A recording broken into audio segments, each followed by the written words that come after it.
Hello, my name is Dr. Nish Sonwalkar. This is our first event on Facebook Live.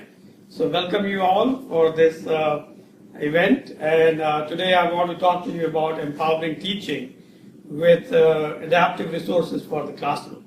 And this is the topic which is making a lot of waves right now because everyone wants to do adaptive learning and they want to understand how to use it in the classroom and how that can really help teachers in terms of getting better results, better learning outcome. Again, my name is Dr. Nish Sonwalkar. Brief introduction about myself.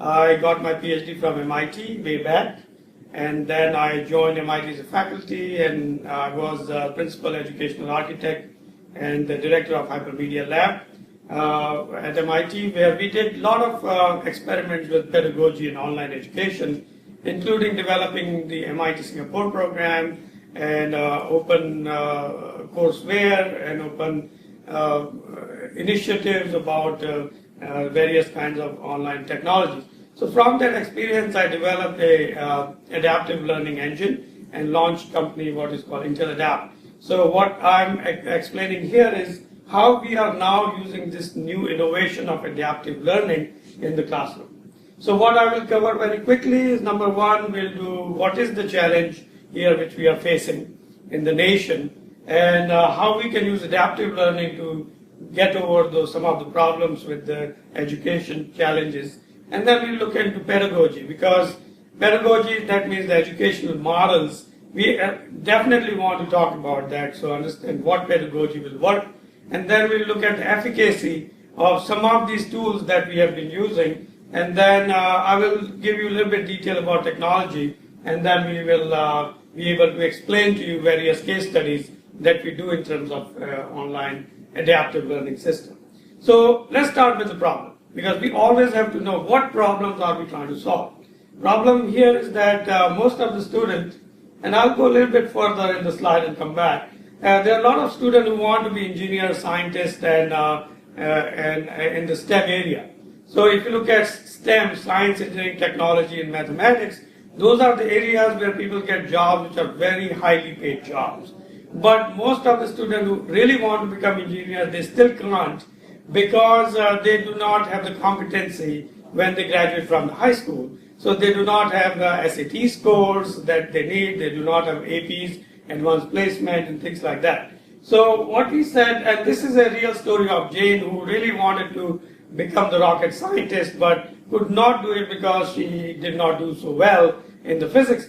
So I came up with the idea that let's create adaptive resources so that everyone can learn in the classroom. And this problem is not just Jane's. There are about 2.5 million students who drop out every year, and those who graduate, out of that 28% declare in the year one that they want to be in STEM, science, engineering, technology, and mathematics. But most of them drop out, almost like 54% or 58% drop out. And so we are left with very small contingent of the students that want to do STEM. And so there are lots of Janes out there whose dreams are shattered because they can't handle the science, engineering, technology, mathematics course. So what can we do about that? So you need to come up with the solution, what we call adaptive learning solution, where you can personalize the learning experience, so it's not one size fits all. And that's one of the biggest problems why students drop out, because what teacher is teaching in the classroom is not resonating with them. So they get frustrated, they don't do well in the class, and they eventually drop out. And what we are trying to also provide is content that really works for them based on their learning strategy. Provide them real-time feedback, because if you're learning and you're not getting feedback, and it's impossible for a teacher to give feedback to everyone in a class of 50 students, so we said let's create a paradigm that provides them real-time feedback, and then also provide remedial.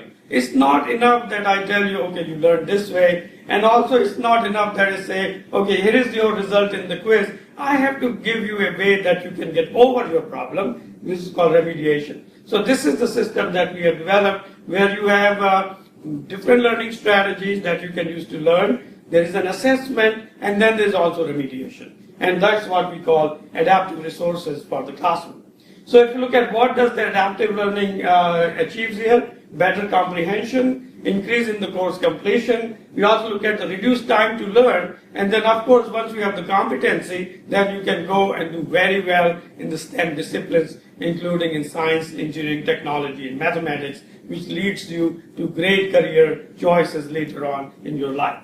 So how do we deal with the pedagogy? Because everyone learns differently. I've done a lot of research in this area. I almost studied 300 learning models and came up with a pedagogical framework, which I'm showing you here as a learning cube. And in this case, you can see there are three different dimensions, but there's also another fourth dimension that we added recently. So if you look at the one dimension is media, learning strategies, interactivity, and social construction. So I'm going to take you through each one of them very quickly. Media is very easy for you to understand because everyone likes different kind of medium. So some people like reading, graphics, audio, video, animation, and simulation. And the research shows that there is some difference in terms of auditory, visual, and kinesthetic ways of learning. But the story doesn't end there because these are all the methods to get the information to the brain. But now, how does brain process that information? That's where we come up with learning strategies.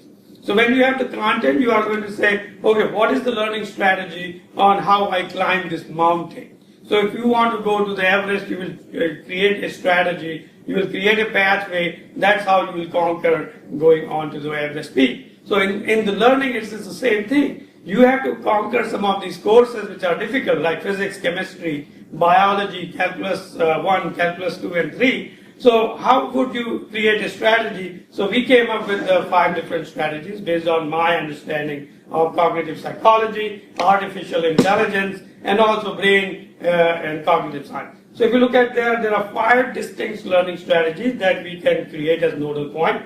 Apprentice is step-by-step. Incidental is case study based learning. Inductive is based on example. And if you look at deductive is based on interaction. And discovery based on games and puzzles and things like that.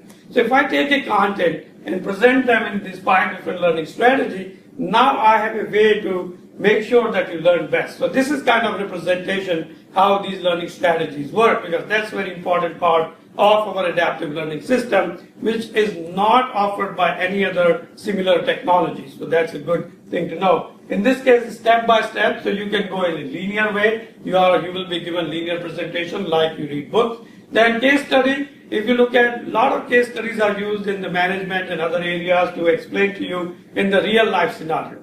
If this happened in the real life, why am I learning physics because of this real life scenario? Then we go to the principle, you want to learn the principle. And in this case, I can show you lots of examples. They are pointing to the central principle. That becomes induction. And if I give you the principle and ask you to apply it in many different ways and you learn there, that's called deduction. And finally, in discovery, we give you all the data and ask you to figure out what the principle is. So these are 5 different ways of learning. It's not a value judgment. One is not better than the other. But based on your brain makeup or mental models, one of them or few of them will resonate with you in terms of learning a particular content. So what we are seeing here is that with this kind of models, and then if you have interactivity, like getting intelligent feedback, involved into some animation and simulation and some visualization and game, then we have a holistic system that provides you understanding. But once you learn something, there's also learning happens by talking to your friends. That is called social instruction. So when you are excited, I learned the principle, Newton's laws of motion. I want to tell my friends exactly how these models work. Then I'm going to say, okay, let me explain to you Newton's laws. So that becomes chat, presentations, and you can work with all the students in the international arena. So those who are doing the game, you always work with a multiplayer game. You connect with the people who you do not even know. In this case, you can now converse with the international body of learners in the physics, for example. So when we put it all together, we have a great holistic framework. We are able to do media models, interactivity, as well as social construction. Now with that, you also need to get feedback. So I started going into one pathway, but I ran into some hurdles. I need someone to tell me how do I get over. So what we do assessments. There are different levels of assessments.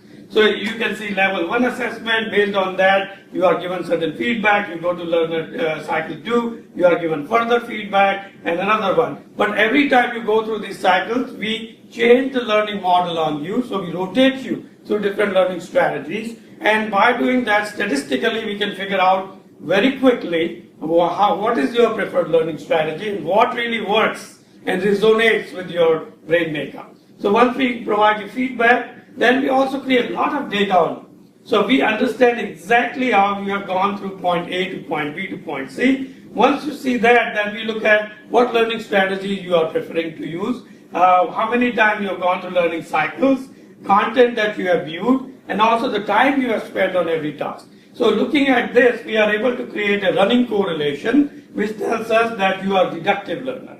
For example, you may have come with and said that I'm an inductive learner or I'm an apprentice learner. But what happens, we will tell you as well that what is the best learning strategy for you to learn. So that is a great advantage of using adaptive learning, that adapts to your style of learning, plus also provide you a real-time feedback to get over your problem so that you can improve your performance. So whether you are taking SAT exam or you are doing AP exam or you are doing courses in the classroom, this becomes a very important tool for the classroom. Now when you are a teacher, and I'm now going to talk about as a teacher, so teacher is able to see all this data that is collected on every student in the classroom, and he or she can then organize their classroom in a way that works best for them. So we have an award-winning teacher, Ben Owens, in North Carolina. He uses this in the classroom, and so students do adaptive learning physics with them while he's teaching physics in the classroom.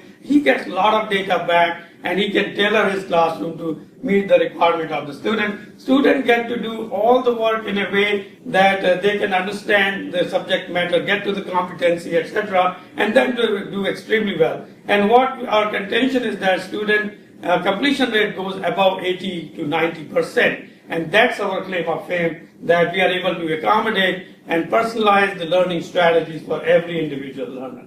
So if you look at, we have done these experiments in various places, starting with MIT, where we did physics interactive video tutor project. Then we also did some of the corporate training. In UMass Boston, we ran the massive open online course on physics. We also have done now intelligent feedback courses and adaptive courses. We are also offering you to come onto our website and see that you can do AP Physics, AP Statistics, and AP Algebra, and also AP Computer Science. So there are lots of these courses that are available to you as not only online course, but also nano-adaptive apps. So these nano-adaptive apps are essentially bite-sized, and they allow, you can download them from Google or iTunes, and you will be able to learn on your own. And then you can connect with us, and we can provide you more information. As a teacher, if you connect with us, we have a full platform for you to customize your classroom. Working with our content, you don't have to do all the work. We have done it for you. We have done the heavy lifting.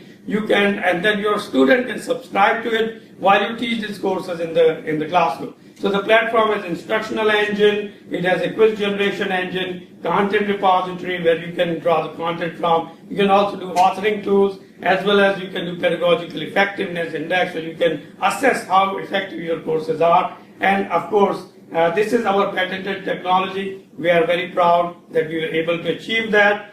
So what does this technology do? To conclude, number one, you can customize your own faculty. As a faculty, you can customize how you teach in the classroom. You can also improve productivity of your teaching as well as students getting to the competency level. We can also deliver courses in various medium, whatever works for the student, and whether it is tablet or it's PC or it is nano-adaptive apps on your iPad and iPhones. And then we also provide you any content that you have, we can convert that. So we are content agnostic. So now we are embarking into this new revolution of adaptive learning. I want you to all join this, help us out, and we will help you achieve your educational goals so that you can get to the best careers in your life in the area of science, engineering, technology, and mathematics. Thank you.